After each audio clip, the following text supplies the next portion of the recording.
Today I'm Tu and I'm from State University. And today I will compare Great Imperial City and Haddington.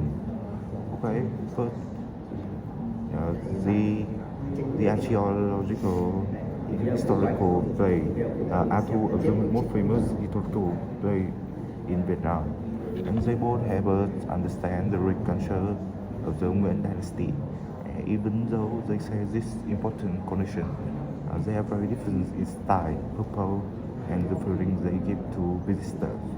By looking at both their similarities and difference, we can get a complete picture of their history. First, the Imperial City was the political and cultural center of the country during the Nguyen dynasty. Uh, this is where the kings lived, made decisions, and organized ceremonies. The entire area developed with thick wall, big gates, and many plaques and temples. Everything in the city was designed for following traditional Vietnamese idea and feng shui principles.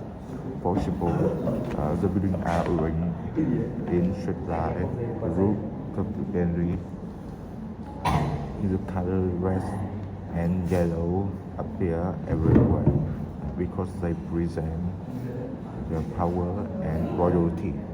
When you walk through Imperial City, you can feel how grand and serene time must have been for the kings and the royal family. It shows the tradition, and others, the government as a staff. Palestine, on the other hand, saw something very different. It was built as a tomb of King Khalid, who ruled in the early in 1000, 1900, as a tomb in the way. This one is much smaller, but it feels more detailed and artistic. This because cladding shoes will make Vietnamese and European style. In fact, the tomb use a lot of concrete, which was a modern material at that time. The outside looks sharp, dark, almost like a stone castle. But when you walk inside, you see something completely different, right? Were made from colorful glass and porcelain. Porcelain, detailed ribbons, and even a golden statue of the king Khalid. This tomb feel more like a bit of art and than a traditional Vietnamese building.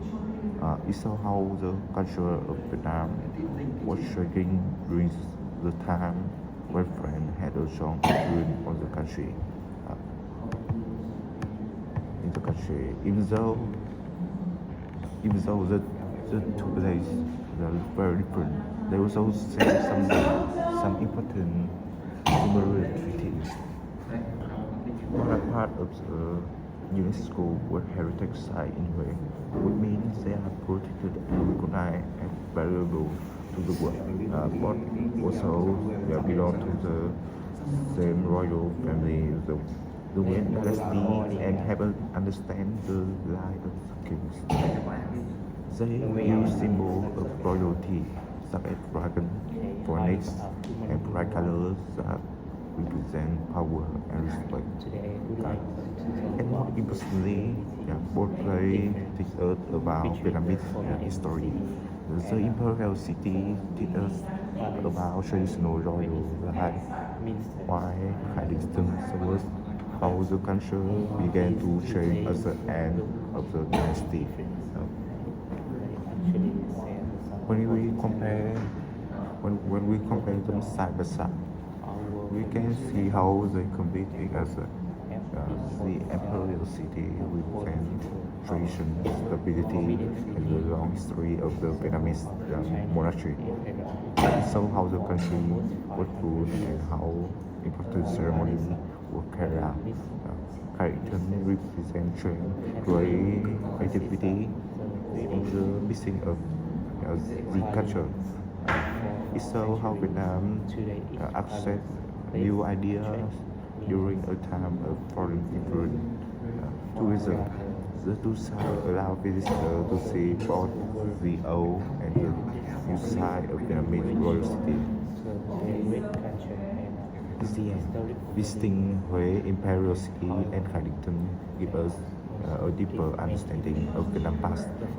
Even though they were built for different purposes and look very different on the outside, but they are important piece of the same story. They remind us of the long journey of Yuan dynasty and the beauty, culture, and history that still remain in Hue today. Okay, that's all about a comparison of Khai and Great Imperial City. Thank you for listening.